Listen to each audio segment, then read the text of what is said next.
Ano passado, o primeiro ano do canal, eu aprendi duas coisas. Primeiro, shorts são uma bosta. Segundo, ser um youtuber não é fácil. Coisas como narração, roteiro e edição são coisas que não se começa no auge. Sempre tenho que aprender quando você é iniciante em alguma coisa, e com o youtuber não é diferente. Graças a isso, depois de um tempo, os vídeos antigos acabam não envelhecendo muito bem, tanto para um youtuber quanto para um telespectador. E comigo não seria diferente. Depois que eu dei uma evoluída, deu pra ver que os meus vídeos antigos acabaram não envelhecendo muito bem. Compare, por exemplo, os meus vídeos mais novos com os meus vídeos mais antigos.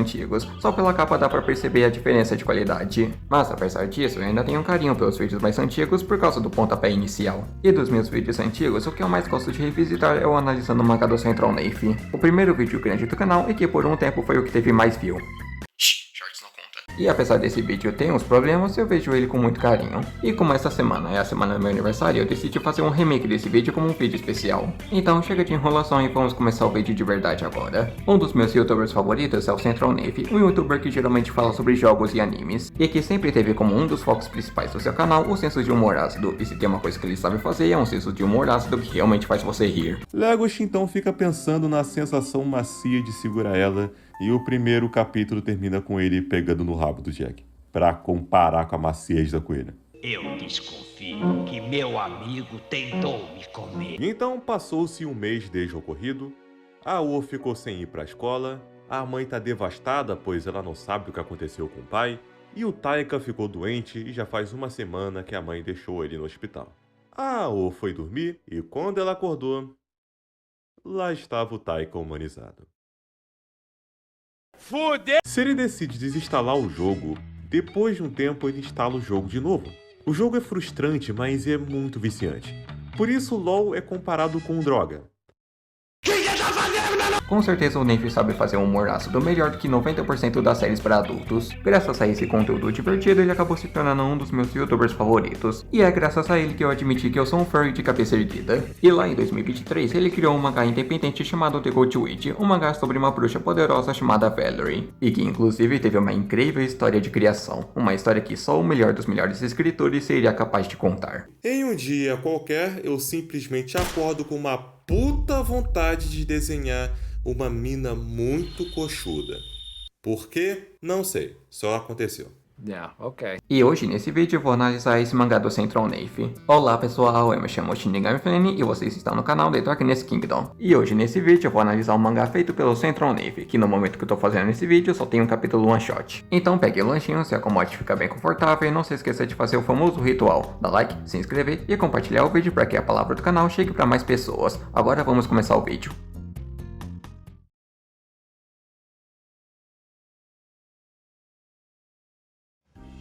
Vou primeiramente falar a história da One Shot. A One Shot começa apresentando dois rapazes, Anthony, um aventureiro entusiasmado, e Nico, uma raposa pensativa. Pelo menos eu acho que esse é uma raposa. Ambos são aventureiros que estão explorando uma floresta que é conhecida como a floresta mais perigosa do mundo, pelo motivo de ser repleta de monstros. Porém, os dois estão lá há mais de 3 dias e nada aconteceu. O Anthony fica animado por ser uma chance rara de conhecer a floresta que todo mundo se recusava a entrar. Já o Nico parece ter um pouquinho de bom senso e recomenda que os dois fujam da floresta antes de que algo ruim aconteça. E durante a exploração dos dois, eles acabam encontrando um pato estranho que começa a fugir deles. Os dois, por algum motivo, têm a brilhante ideia de perseguir o pato, como se nada de errado pudesse acontecer. E durante a perseguição, eles chegam até uma estranha caça na árvore, que é onde mora a principal protagonista desse mangá, a bruxa lendária Valerie.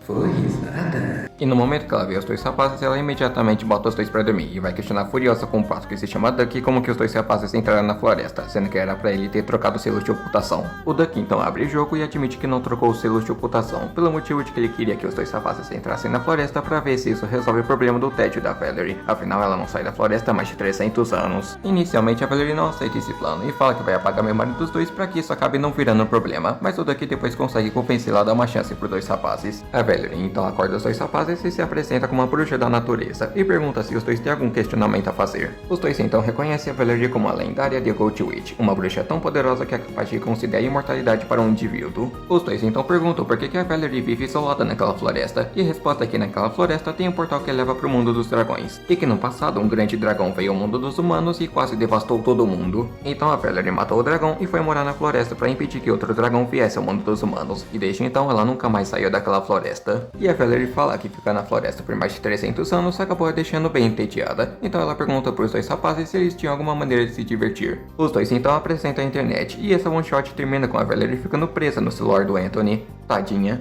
Como deu pra ver, essa história da one shot é bem simples, e agora eu irei analisar essa one shot de uma forma mais aprofundada, e também vou falar algumas curiosidades sobre essa one shot.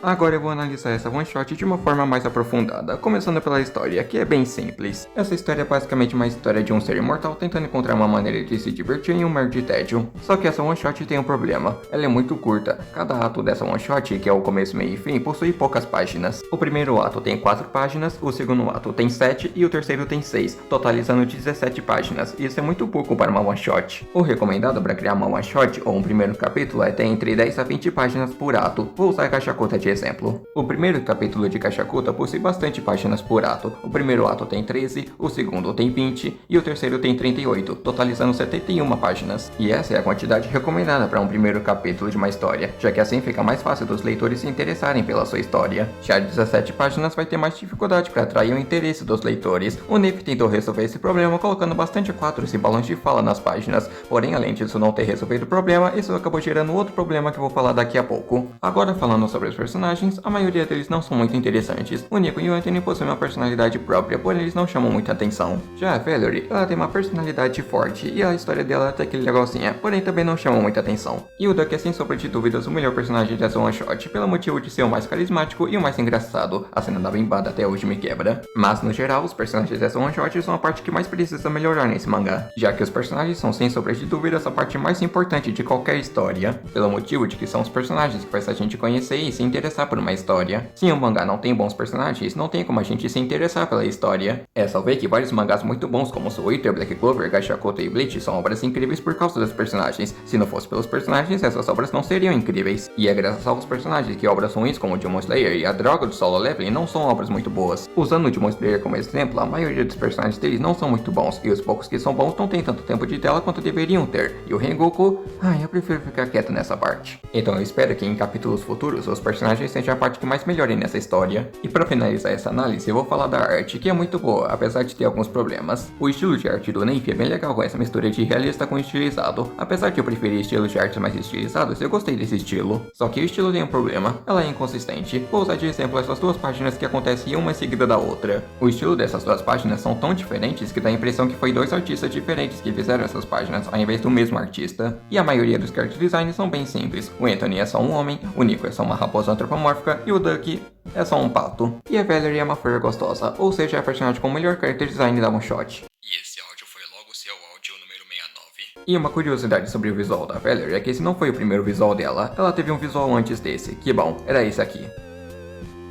Até o Nef admitiu que ele passou um pouco dos limites. E pra finalizar, eu vou falar da quadrinização, que é sem sombra de dúvidas a pior coisa dessa one shot. E o motivo é de que além dos quadros serem organizados de uma maneira bem simplória, cada página possui uma grande quantidade de texto. Mas apesar desses problemas, eu não acho essa one shot ruim. Eu acho que essa one shot ainda vale a pena ser lida, apesar de seus problemas. Não é um Gameoverse, mas também não é um Deno Hakun no quesito de qualidade. Enfim, terminei essa análise, agora vamos concluir esse vídeo.